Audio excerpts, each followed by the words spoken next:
Rappelez-vous, les bonnes choses ne se produisent jamais dans la zone de confort. Alors sortez de votre zone de confort et cherchez votre pain quotidien. Mesdames et messieurs, bonjour à tous, mon réveil matinal et bienvenue sur Fona Souba, votre émission matinale d'information et de divertissement sur Esaïe Télévision. Très heureux de vous retrouver encore une fois ce lundi à suivre d'un instant à l'autre Boulou Info avec Elisabeth Iladia au sommet de ce matinal. À Parakou, une nouvelle opération du Centre national d'investigation du numérique a permis l'arrestation de plusieurs présumés cybercriminels au Bénin. La Cour constitutionnelle reconnaît une bavure policière à Nati Tengou et condamne la détention arbitraire du lanceur d'alerte au Mali. L'ex-premier ministre Choguel Maïga critique une nouvelle fois la transition et prend une posture d'opposant. Les détails dans la suite de cette émission matinale. Dans la Minute Sport de ce matin, la 19e journée de la Ligue Pro 2024-2025 ont lieu ce week-end. Les Amazones du Bénin s'envolent pour Libéria. Andreas Rontondi et Standard de Liège victorieux une seconde fois. Après Boulou Info et la Minute Sport, on va poursuivre avec l'astuce santé pour ce matin. Sylvie Dedeo nous donnera quelques astuces sur les bienfaits de la banane sur la santé. L'univers artistique du Septentrion sera avec Elvic Umbetoro et l'artiste de ce matin est Wana 229. Et pour boucler Fona Souba, autant pour moi, je vous invite à suivre. Parlons-en avec nos différents intervenants. On démarre sans plus tarder avec Boulou Info et la Minute Sport.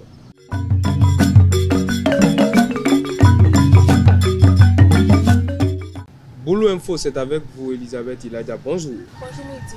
Bonjour à toutes et à tous et bienvenue dans Boulou Info. Les éléments du Centre national d'investigation du numérique, CNIN, de Parakou ont interpellé 4 individus soupçonnés d'actes frauduleux en ligne lors d'une opération menée le 21 février. Les arrestations ont eu lieu dans les quartiers Ganou et Camp Adagbe et une perquisition a permis de saisir près de 17 millions de francs CFA, une voiture de luxe et plusieurs motocyclettes. Cette intervention confirme l'efficacité du CNIN dans la lutte contre la cybercriminalité. La Cour constitutionnelle a jugé que la police béninoise a violé la Constitution dans l'affaire de bavure policière survenue à Nati Tengou en 2024. Elle a reconnu que l'arrestation et les services infligés à Nusinda ainsi que l'interpellation de Moïse Badjagou, auteur de la vidéo diffusée en ligne, constituent une atteinte aux droits fondamentaux. Cette décision réaffirme le respect de la dignité humaine et la protection contre les détentions arbitraires. Hors de nos frontières, lors d'une conférence de presse à Bamako ce samedi 22 février, l'ex-premier ministre malien Choguel Maïga a dénoncé la gestion de la transparence et des arrestations extrajudiciaires. Il accuse la junte d'avoir rompu le pacte avec les partis politiques et déplore des décisions prises sans concertation. Se positionnant désormais qu'en opposant, il appelle à plus de rigueur et à un retour à l'ordre constitutionnel. Et pour finir, une cinquantaine d'Ivoiriens sont actuellement hébergés dans un centre d'accueil chrétien à Grand Bassam après avoir été rapatriés du Nigeria. Attirés par de fausses promesses d'emploi ou de départ pour l'Europe, ils ont été piégés par un réseau d'arnaqueurs. Les autorités ivoiriennes assurent leur prise en charge, tandis que l'ambassade à Abuja continue de recueillir d'autres victimes. C'est tout pour l'info de ce matin. Merci de nous avoir suivis. Merci à vous, Elisabeth Iladia, pour l'actualité matinale.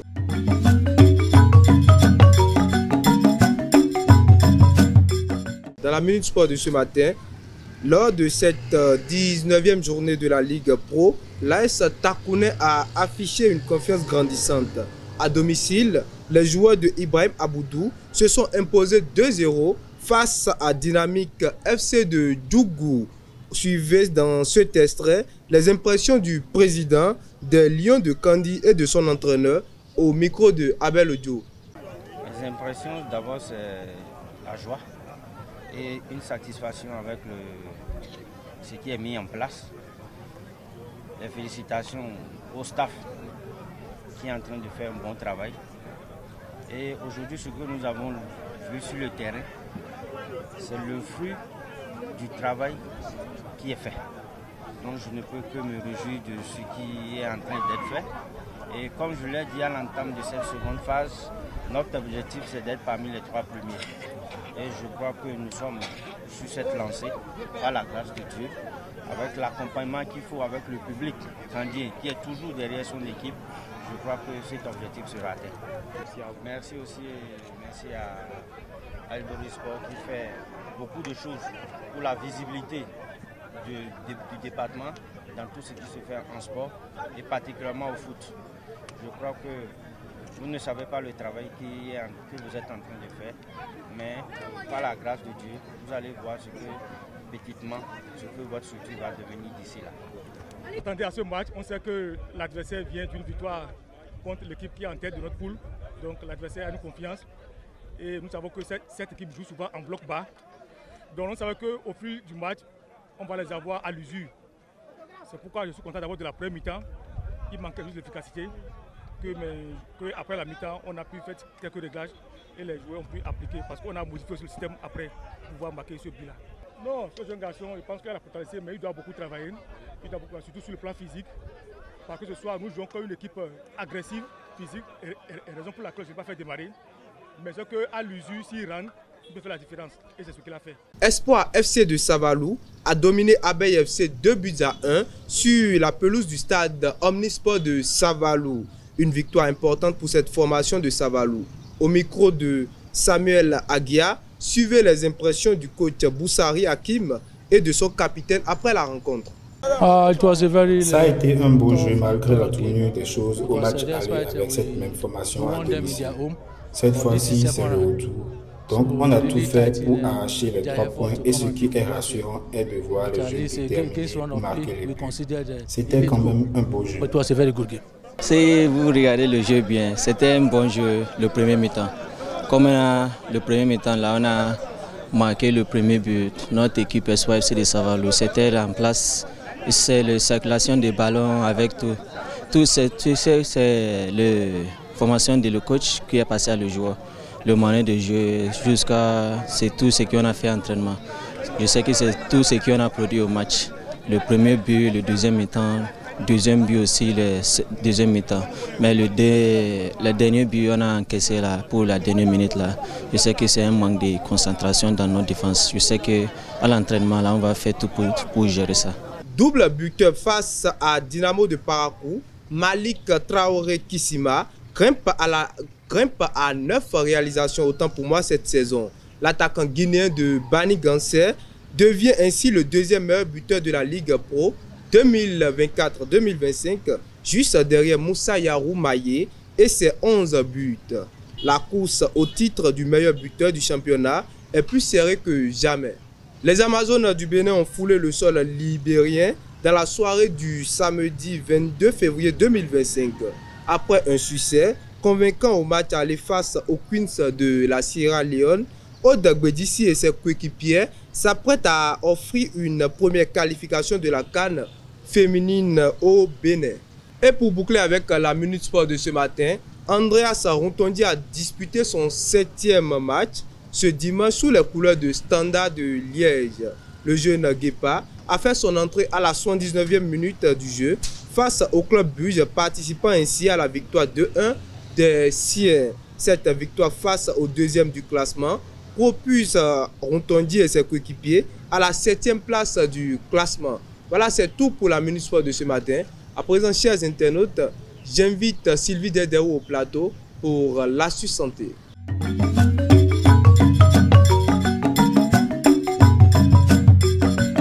L'astuce santé, c'est avec vous, Sylvie Dedeo. Bonjour. Bonjour. Bonjour à tous et bienvenue sur votre rubrique Astuce santé. Fruit parmi les plus consommés au monde, la banane est appréciée pour sa douceur, sa praticité et sa richesse nutritionnelle. Derrière son écorce jaune se cachent de nombreux atouts pour la santé, allant de l'apport énergétique à la prévention de certaines maladies. Découvrons ensemble les multiples bienfaits de ce fruit incontournable. Un concentré d'énergie naturelle. La banane est une excellente source de glucides, notamment de sucre naturel, comme le glucose, le fructose et le saccharose. Cela en fait un encas parfait pour recharger les batteries, notamment avant ou après un effort physique. Elle est souvent recommandée aux sportifs pour son effet boost immédiat sans provoquer de pic glycémique brutal. Un allié pour la digestion. Grâce à sa teneur en fibres solubles La banane facilite le transit intestinal et prévient la constipation. Elle contient également des prébiotiques qui nourrissent les bonnes bactéries de l'intestin, contribuant ainsi à une flore intestinale équilibrée. La santé cardiaque et la régulation de la tension. Riche en potassium, un minéral essentiel au bon fonctionnement du corps, la banane aide à maintenir une pression artérielle stable et réduit le risque d'accident cardiovasculaire. En parallèle, sa faible teneur en sodium en fait un allié de choix pour prévenir l'hypertension. Un anti-stress naturel. La banane contient du tryptophane, un acide aminé que le corps transforme en sérotonine, l'hormone du bonheur. En consommer régulièrement peut donc contribuer à réduire le stress, l'anxiété et même améliorer la qualité du sommeil. Un soutien musculaire efficace. Les sportifs apprécient la banane pour sa capacité à prévenir les crampes musculaires grâce à sa teneur en potassium et en magnésium. Elle favorise aussi une bonne récupération après l'effort. En plus d'être savoureuse et facile à emporter, la banane est un véritable concentré de bienfaits pour la santé. Que ce soit pour donner un coup de fouet énergétique, améliorer la digestion ou renforcer le corps, ce fruit mérite amplement sa place dans une alimentation équilibrée. Alors, pourquoi ne pas en faire un réflexe santé quotidienne? C'est tout pour l'astuce santé de ce matin. Merci de m'avoir suivi. À très bientôt. Merci à vous, Sylvie Dedeo, pour l'astuce santé de ce matin. À présent, chers internautes, Elvic Ngwetao pour l'univers artistique du Septentrion.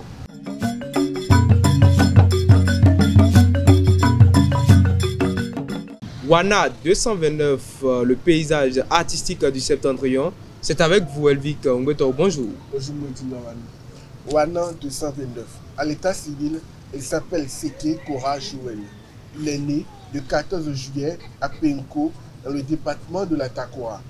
D'un père infirmier et d'une mère commerçante, le jeune PDG et créateur du label Noblesse Music fut à l'âge de 7 ans un instrumentiste et un chanteur à la chorale de l'église évangélique de Penko.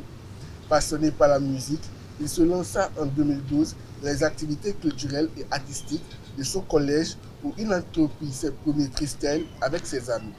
En 2018, après l'obtention de son baccalauréat, le jeune talent a fait son premier enregistrement au studio de Lino Prod à Parakou avec le titre C'est du faux et vont suivre après Kana Sarawa, Bonne année et bien d'autres. Aujourd'hui, il compte plus d'une quinzaine de titres dans sa discographie. C'est tout pour l'artiste du jour. Merci à vous, Elvic Ngwetao, pour l'artiste du jour de ce matin. Vous restez avec moi. À présent, chers internautes, ensuite parlons-en avec nos différents intervenants.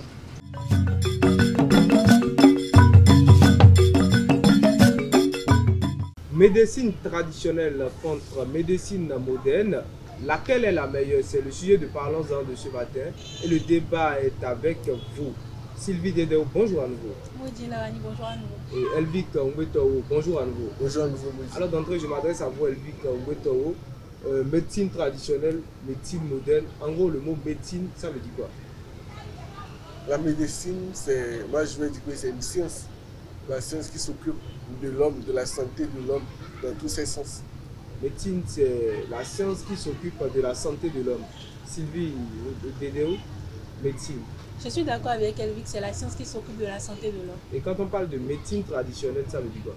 Ce sont les sciences naturelles qui s'occupent de la santé de l'homme à travers les plantes, quand c'est traditionnel.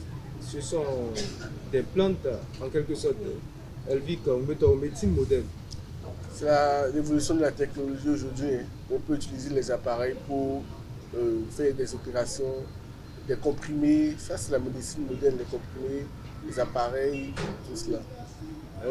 Sur le sujet de ce matin, médecine traditionnelle contre médecine moderne, laquelle est la meilleure? Sylvie Dedeo, quel est votre avis? Déjà, si on me demande de faire un choix, je choisirais la médecine moderne. Et Sylvie, c'est la médecine moderne. Et Elvic? Naturellement, c'est la médecine traditionnelle. Alors, Elvic, médecine traditionnelle, c'est votre choix. Pourquoi? Vous voyez, avec la médecine traditionnelle, là, d'abord, je sais que je n'ai pas beaucoup de risques à prendre. Je n'ai pas beaucoup de risques à prendre. Et là, on parle du naturel. On parle du naturel. Je sais que je vais faire avec ce que la nature nous offre. Je vais faire avec des plantes que je connais, des plantes que la nature m'offre. En parlant de ça, vous connaissez quelle plante vous, beaucoup de plantes, jusqu'il y a des thèmes techniques que je ne maîtrise pas. Mais sinon, il y a beaucoup de plantes. Dans le langage terre à terre, quelles plantes vous connaissez et ces plantes guérissent quoi? Ah ouais. C'est beaucoup de. Vous voyez par exemple, comment on appelle ça, Kinkiriba. Ça, c'est naturel. Il y a, si le palud vous attaque, ça, naturellement, vous pouvez le faire passer avec du Kinkiriba préparé. Il y a même les feuilles de citron. On ne peut pas même crin comme tisane. Il y a beaucoup de plantes qui opèrent dans divers domaines, sur diverses maladies. Et avec ça, on est plus en confiance. C'est que ça, c'est ce que la nature nous offre. Mais si on va vers la modernité, on dit qu'on est avec la modernité maintenant, sincèrement, tu risques ta vie à tout moment. Parce que tu ne sais pas les comprimés, que tu prends. Lorsque le docteur te prescrit, le docteur te dit il faut prendre tel ou tel maintenant. Humains que nous sommes, voulant que ça se guérisse sur le champ, on dépasse même la dose qui est prescrite des fois. Et là, ça joue sur nous. Donc, moi, je préfère rester du côté de la tradition. Vic préfère rester du côté des médecines traditionnelles. Et il le dit que les médecines modernes ont souvent des impacts. C'est juste que quand on parle de médicaments, on parle de Claradol, on parle de amoxicilline, Socomol, et voilà, paracétamol. Les médicaments inventés même aujourd'hui qu'on trouve un peu partout. Des médicaments qu'on peut trouver un peu partout, c'est pas sécurisant pour la santé. Sylvie, vous défendez ce matin que la médecine moderne est la meilleure. Déjà, moi, je n'ai rien contre la médecine traditionnelle. Et la raison pour laquelle j'ai choisi la médecine moderne, c'est que la médecine traditionnelle a des limites. Il y a des mots, par exemple, que la médecine moderne ne peut pas guérir. Donc, il y a des mots que la médecine moderne. Oui, et supposons que c'est quelqu'un qui a en tout cas un mal de cœur, par exemple. Déjà, je ne pense pas que de simples tisanes peuvent guérir ça. Il y a des gens, par exemple, où on fait implantation d'organes, par exemple. Ou bon, si quelqu'un veut mourir, par exemple, il laisse ses organes là, où on peut implanter à quelqu'un. En tout cas, une personne qui souffre de ce mal-là, par exemple. Dans la médecine traditionnelle, il n'y a pas ça. Donc, quand tu as un mal comme ça, tu meurs. Parce qu'il n'y a pas une avancée dans ce domaine-là qui peut te permettre de te soigner. Elle n'a pas... Qu'elle n'affirme pas les trucs comme ça, directement. Elle connaît combien de médecins qui utilisent des plantes pour guérir, pour dire que ça ne va pas guérir le cœur. Ah, ne dites pas ça, hein. La médecine traditionnelle, si vous connaissez une plante, la médecine traditionnelle de son côté aussi a vraiment évolué. Et vous pouvez trouver, allez chez les bonnes dames qui vendent des tisanes en bord de la voie, vous allez trouver, on va vous donner des tisanes que vous allez prendre et ça va guérir votre mot. Je ne parle pas d'implantation, parce que je sais que la médecine traditionnelle ne peut pas faire d'implantation. Ça, je le reconnais, ça a une limite là. Mais ne dites pas qu'il n'y a pas de plante qui peut guérir les maux de ça ou ça. Vous voyez maintenant, on parlait tout à l'heure des médicaments, Socomol, temps ou temps. La majorité des médicaments aujourd'hui, on les livre, c'est sur le marché comme ça, je dirais même du cas du marché noir, où tu prends les médicaments, des médicaments qui sont déjà périmés. On consomme, on aggrave notre situation, on détruit notre santé avec ces médicaments et on dit que... C'est pourquoi on demande d'aller prendre des médicaments à la pharmacie. Mais pourtant ils refusent. Ils refusent ces médicaments moins chers, ils veulent prendre. Et ça détruit notre santé. Et vous dites que la médecine moderne est en train d'évoluer. Même il y a des fois à la pharmacie, vous allez à la pharmacie, vous allez prendre des médicaments, vous allez revenir prendre rien, ça fait rien sur vous. Mais avec des simples tisanes maintenant ça va. Moi je connais une amie, récemment elle était souffrante. Elle a fait des jours à l'hôpital. Elle a pris perfusion, tout et tout, mais pourtant ça n'allait pas. Elle a allé marcher, c'est tisane, elle a pris pourtant. Elle va bien maintenant, elle est en pleine forme maintenant. Et vous dites, mais c'est moderne. Non. Est-ce que vous avez demandé à l'amie si c'est parce qu'elle n'avait pas l'argent pour aller à l'hôpital pour continuer les soins qu'elle était allée au marché? Mais il y a une différence. Non, en fait, sûrement que l'amie avait commencé le traitement, elle a vu que bon, les frais d'hôpital sont assez pour elle, par exemple, donc elle ne pourrait plus continuer. C'est une différence. Ça, on ne peut pas dire que c'est parce que ça n'a pas fonctionné. Est-ce que quand elle était allée à l'hôpital d'abord, attendez, j'ai dit sûrement. Est-ce que quand elle était allée à l'hôpital, je sais de qui vous parlez, est-ce que quand elle était à l'hôpital d'abord, est-ce qu'elle a dit au médecin, bon, je souffre de tel mal, soyez-moi, le médecin a refusé? Elle vous dit ce matin, je suis avec vous, défenseur de la tradition, comme toujours, la médecine traditionnelle est-elle vraiment, la médecine traditionnelle est-elle vraiment efficace? En matière d'efficacité, je vais dire oui. La médecine moderne, moi, elle est plus efficace que la médecine moderne. Parce que la médecine moderne traditionnelle, s'il vous plaît, la médecine traditionnelle est plus efficace que la médecine moderne de mon côté à moi. Parce que je l'ai dit tout à l'heure, avec la médecine traditionnelle, tu risques ta vie à tout moment. Tu risques, lorsqu'on me dit une opération ou telle chose maintenant, lorsque tu te couches pour une opération, toi-même, il faut être sûr à 50% que tu peux passer à tout moment. À tout moment. La médecine est traditionnelle maintenant. Tu es là, tu es éveillé, on te fait les trucs, on te teste. Hein? On essaie à tout prix de te guérir. L'autre maintenant, on t'anesthésie d'abord, on te laisse partir quelque part là. Moi, je crois que la médecine moderne est beaucoup plus mieux. Parce que grâce aux avancées technologiques, par exemple, il y a beaucoup de découvertes. Il y a beaucoup de découvertes. Je prends simplement le cas de l'électrophorèse. Dans le temps de nos parents, on mettait au monde des enfants avec des malformations et tout. Mais dans ce cas-là, on disait que c'était la sorcellerie. On ne savait même pas que c'est parce que bon, tel parent ne pouvait pas se mettre ensemble que les enfants sont malades. On met ça directement sur le compte de la sorcellerie. Et il n'y avait même pas de traitement. Juste pour prolonger la vie de l'enfant. L'enfant meurt peut-être à un bas âge ou bien un truc comme ça. Mais avec l'avancée de la technologie, tu sais que bon, telle personne ne peut pas rester ensemble pour donner en tout cas un tel enfant par exemple. Parce que ça va créer telle situation. Donc je crois que la technologie a évolué, ça nous a permis de comprendre certaines choses, d'ouvrir nos yeux déjà. Et également, avant, bon, maintenant par exemple, si tu as une maladie, par exemple, supposons que tu souffres, tu as fait un choc par exemple, ou en tout cas on appelle quelque chose dans notre temps avant là, akpadjoman pour les trucs comme ça. Mais il y a des blessures qui ne guérissent jamais, qui sont là. Et avec les blessures là, tu peux mourir parce que la plaie elle a été ronge. Maintenant, quand tu vas à l'hôpital, c'est possible qu'on coupe la partie où la blessure est. Ça te permet au moins de sauver la jambe.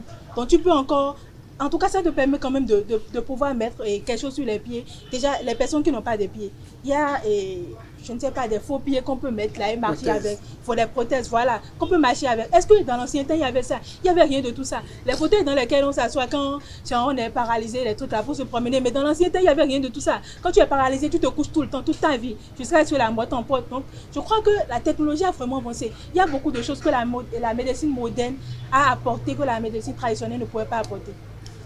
La médecine traditionnelle de son côté évoluée, c'est ça, elle ne sait pas. Elle pense que, parce que par le passé, la médecine traditionnelle avait des limites, la médecine traditionnelle a toujours des limites jusqu'à aujourd'hui. Même la médecine traditionnelle a évolué de son côté. Vous avez parlé tout à l'heure de... Vous dites que la médecine traditionnelle a évolué, oui. Vous l'avez dit plus de 3 fois oui, ce matin. De quelle évolution parlez-vous? C'est de ça que je parlais. Elle a dit que c'est vrai que la médecine traditionnelle ne peut pas trouver votre électrophorèse, dit que vous êtes de tel ou tel groupe sanguin. Mais, parlant de drépanocytose, la médecine traditionnelle, il y a beaucoup de tisanes aujourd'hui que vous pouvez utiliser pour guérir de la... Même si ce n'est pas pour guérir totalement de la drépanocytose, non, pas pour... Si ce n'est pas pour guérir totalement de la drépanocytose, ça atténue le mal, ça permet au mal de ne plus vous ronger comme c'était. Mais ça vous permet d'être à l'aise, ça vous permet d'aller mieux. Mais à l'hôpital, c'est toujours des piqûres, on vous pèse partout. Et le mal est toujours là, mais avec la médecine traditionnelle, on trouve des la médecine traditionnelle également, parfois il arrive qu'on pèse. C'est juste que c'est l'outil qui n'est pas le même. On peut utiliser les Vous savez, la médecine traditionnelle, la médecine te laisse d'abord, en tout cas, souffrir du mal, avant de chercher maintenant des remèdes pour calmer la douleur. Mais avec la médecine traditionnelle, tu as la possibilité d'éviter ce mal-là. Avec la médecine moderne. Tu peux éviter la drépanocytose, par exemple. La médecine moderne, si vous défendez, les médicaments, vous défendez tout. Qu'en est-il de l'insuffisance rénale? Puisque avec la médecine traditionnelle, je ne sais pas, je ne sais pas si on souffre également de l'insuffisance rénale quand on consomme beaucoup de tisane. Mais je sais que quand on consomme beaucoup de médicaments, surtout les médicaments où il y a molle, les risques de dépasser la dose, et voilà, tout ça, ça peut agir sur les reins. Bon, déjà, moi, je crois que l'insuffisance rénale, ce n'est pas uniquement les médicaments qui provoquent ça. Déjà, je prends le cas de ceux qui souffrent de l'insuffisance rénale. Ce sont souvent les hommes un peu plus âgés. Maintenant, quand tu bousilles tes reins à monter sur toutes les femmes, c'est normal que tu tombes malade. Non, on ne dit pas. C'est pas que ça. Non, je ne dis pas qu'il n'y a que ça. Mais il y a également les médicaments et tout, je ne refuse pas. Mais il n'y a pas que les médicaments. Il y a aussi d'autres causes. Allez dans le fond et faites des recherches. Ce n'est pas seulement les médicaments, par exemple. Je suis dans le cadre de la médecine moderne. Et je parle des médicaments. Ok, j'accepte. Est-ce que vous savez que même les tisanes aussi peuvent provoquer l'insuffisance rénale? Quelle tisane vous connaissez? Je ne connais pas de tisane, par exemple. Vous savez, et notre organisme, En tout cas, l'organisme, par exemple, a besoin d'une dose de médicaments donnée.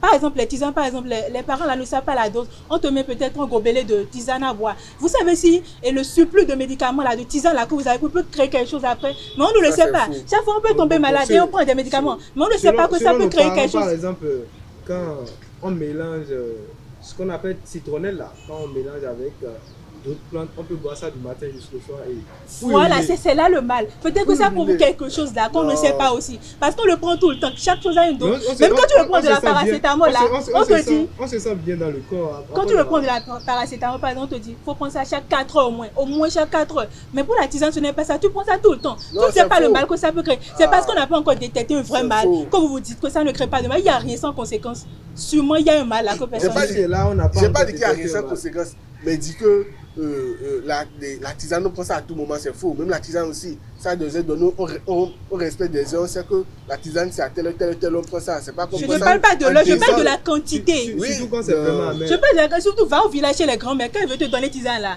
je te jure que tu auras peur.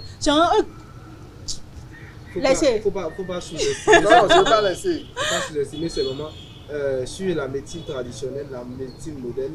Un mot pour conclure, Sylvie. En tout cas, moi je dirais que bon, la médecine moderne est une bonne médecine. Ce n'est pas que la médecine traditionnelle est mauvaise, mais en tout cas, il y a des moments où bon, la médecine traditionnelle a des limites. Donc vous devez aller vers la médecine moderne, par exemple, pour pouvoir trouver solution à votre mal. Alors je crois que bon. Des deux côtés, on ne va pas ignorer la médecine traditionnelle comme moderne. Parce qu'il y a des limites des deux côtés. La médecine traditionnelle a des limites, la médecine moderne a des limites. Donc, lorsque le mal vient, il faut essayer de faire avec les deux. Trouver là où on peut avoir sa solution, là où on peut être guéri. Trouver là où on peut guérir. Il faut parfois également combiner médecine traditionnelle et médecine moderne. Il ne faut pas tout le temps prendre la tisane et voilà, se voir comme un villageois. Il ne faut pas tout le temps prendre les comprimés. Et puisqu'on n'est pas des blancs, on est quand même des Africains.